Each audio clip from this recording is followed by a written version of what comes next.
man, a busy day for Ben. Time magazine picking the Fed head, Ben Bernanke, as Person of the Year. The Federal Reserve today deciding to leave interest rates at near zero.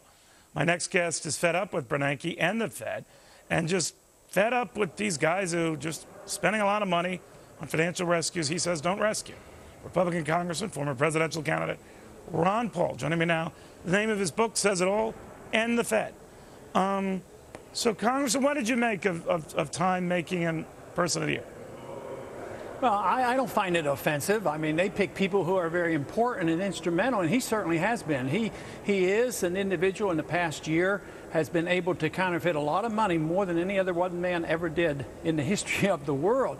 So, and he does it, he's inherited a system that's very secret. We don't know what he does. He's more powerful than the president. The president has to at least come to the Congress for the money, and we can have a little oversight on the president. No oversight.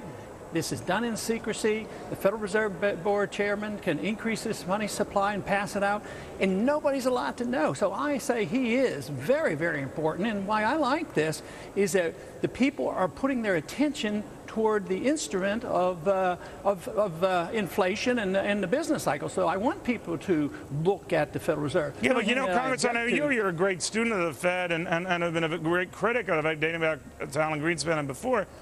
But for a lot of people, this cover story will be their first exposure to the Federal Reserve and what the heck it does and how secretive it is and that it's a very powerful institution.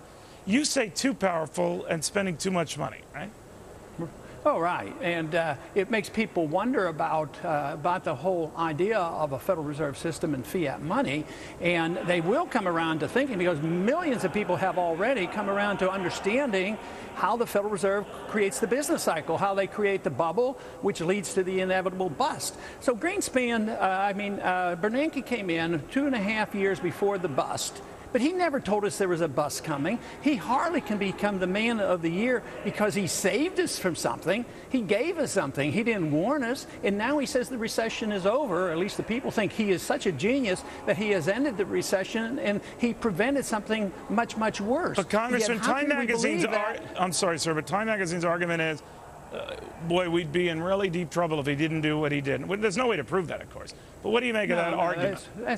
Well, I think it means they don't quite understand what's happening, because to me it's a lot like a drug addiction, and the person who gets a fix, they feel better. We've been addicted to big spending, deficits, inflation, and Federal Reserve easy money.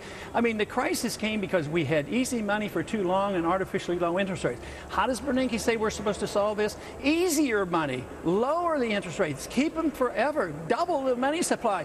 It's really quite bizarre that people believe that this is a solution, and it's just really emphasizes the beginning of a different problem, and that is the destruction of the currency. That's what he's ushering in. So maybe next year he'll be man of the year too, when the dollar goes really down and prices really soar. You know, we had a hint of what's coming, a 1.8% increase in producer prices in 1 month. That just might be a slight hint of what's coming. Very good point, Congressman.